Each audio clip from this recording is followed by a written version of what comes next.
welcome and thank you for your kind invitation for our lovely collective group to come and talk to you today about a bit of a journey that we've been on in the Illawarra Shoalhaven over the last couple of years, actually. Before we start to get into our journey and our story, I'd like to acknowledge the traditional custodians of the land where we're meeting here today, and I'd like to pay all of our respects to our Aboriginal colleagues and friends and elders, past, present and future. So, my name's Natasha Scully and I'm the founder of the Australian Social Investment Trust.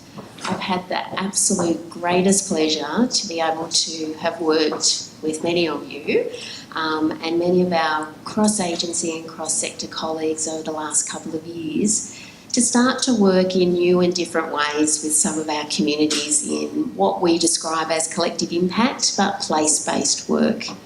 We started this journey with a few conversations actually, and it started with leadership.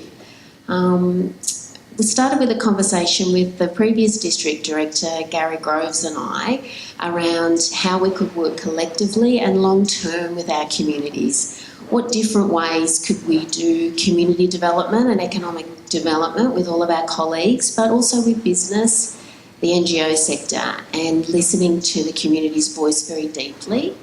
And how could we do that in a way that was long-term? When we live in an environment that has funding cycles and political cycles and administrative cycles with lots of the institutions and organisations that work across our communities. And how could we engage with community to help community help themselves as well, to address some of their complex challenges, but also their aspirations and how they could be fulfilled and reach their potential. So from that conversation, we started a leadership group with the district directors' equivalents in other government agencies. So that included Department of Premier and Cabinet, Health, Education. We've got Christy here today and Mark from the Community of Schools as well. It also included the University of Wollongong and the Illawarra Forum, and also local police as well played a significant role, and our colleagues from Aboriginal Affairs as well. So we started a group to discuss how we could work differently together across agencies and sectors, and we started this really to be informed with data and analysis first. So how could we go about this, and how could we do this in a way that was really very fully informed? So we developed a profile of the Illawarra, and we developed some steps about how we would incubate collective impact locally. So it was all that challenge around how do you start something that starts, you know, that goes for as long as 10 or 20 years, and how can you sustain that? How do you even begin? So we began at the beginning, and that started with data. So across all of those agencies, we gathered data. We looked across the entire footprint of the Illawarra Shoalhaven, and then we all came together and we assessed that data and analysed it. And what we discovered through that process, there was quite an aha moment with the leadership group, which was, you know, some data sets are older than others, some are telling us different things. Crime data was a very good example, where we were seeing in the statistics that there wasn't a lot happening in Bellambi. And then when we talked to community, we heard a very different story. So in that context, that leadership group said, what can we do to actually engage deeply in community to truly hear what's going on, and being respectful about how much community has been consulted and asked about things, and many of which maybe over periods of time haven't seen much change for them, but still having similar conversations and similar questions asked of them. So a whole group of us got together and we actually trained 100 volunteers across the Community Development Consortia locally and with our community and neighbourhood centres across the Illawarra Shoalhaven. And we had a day of engagement where we asked a set of 4 very simple questions that were aspirational based actually. And out of that single day, we had 1,760 responses.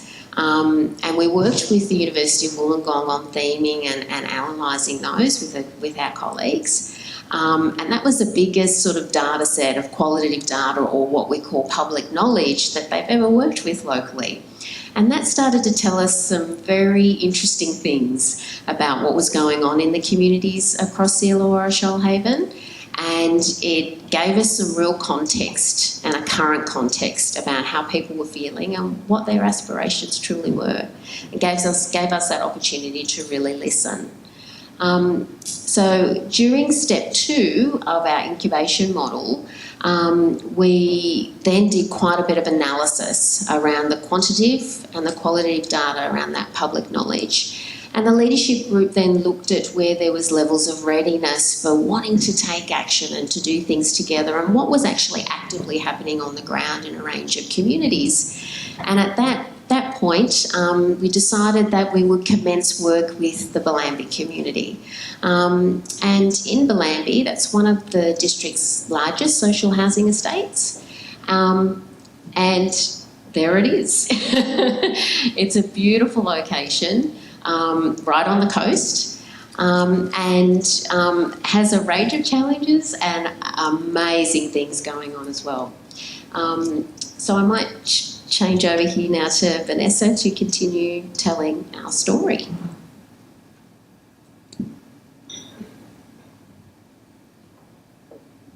Okay.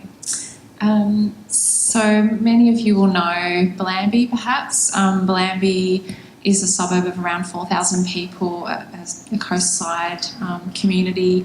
It's on Dharawal country, and it's a special place as well, because it was once a meeting place and a marketplace, and a birthing place as well for Aboriginal communities.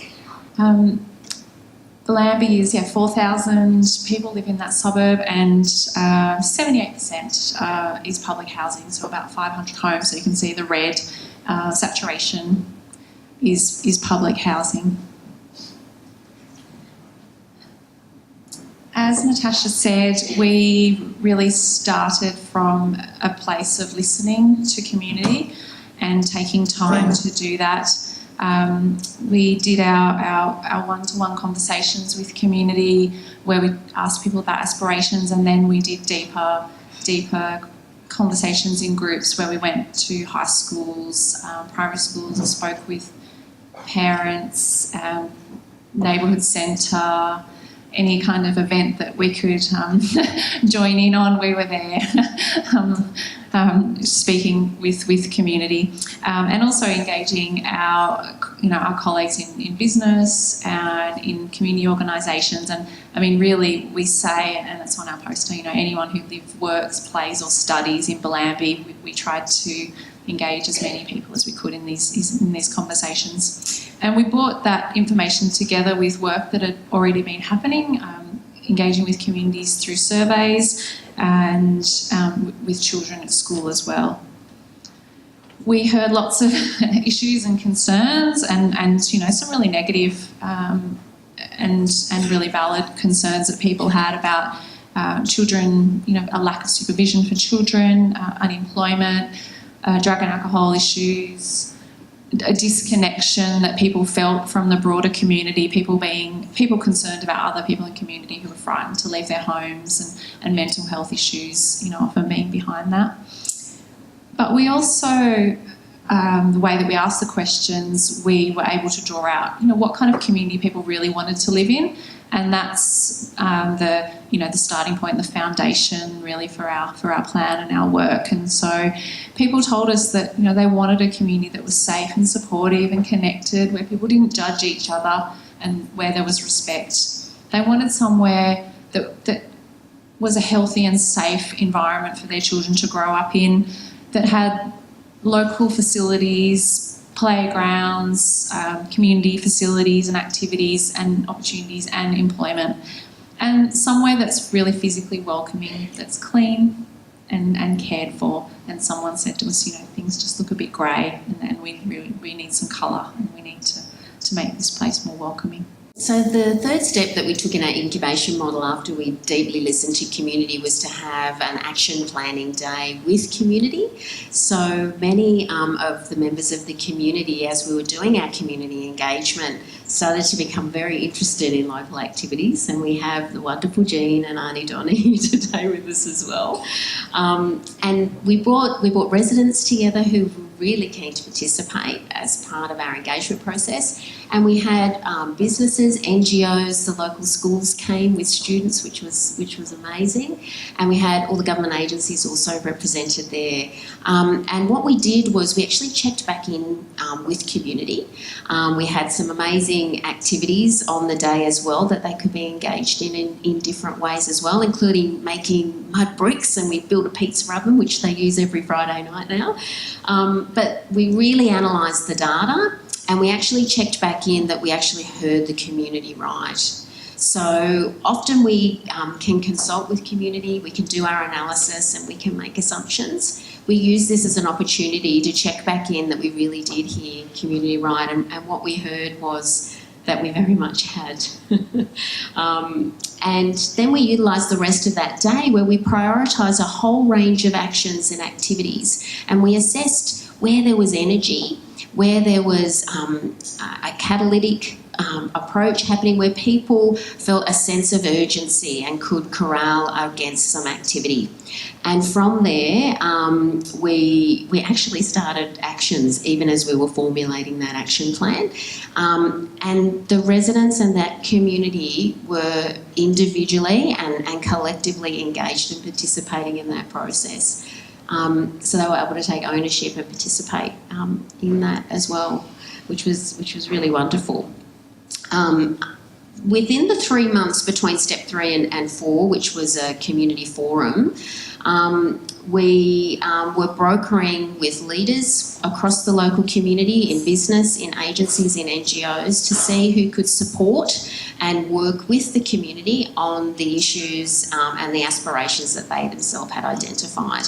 So we worked very intensely as a group, brokering those and bringing people together, and then that culminated in a collective forum just before Christmas, where we prioritised all those actions and we started to work out our indicators and measures of how we would track these and work together. We were able to report back on the activities that were happening as in between the action planning day and the forum, because we didn't lose any momentum with the community. We really prioritised safety and physical environment, which was something that the community said we needed to take action on as soon as possible, and we're very keen to do that. My name's Vanessa Ford, and I work for FACS, and I work for the Participation and Inclusion Directorate within FACS. My role is a community development role, so that is where I come from. Yes, our plan.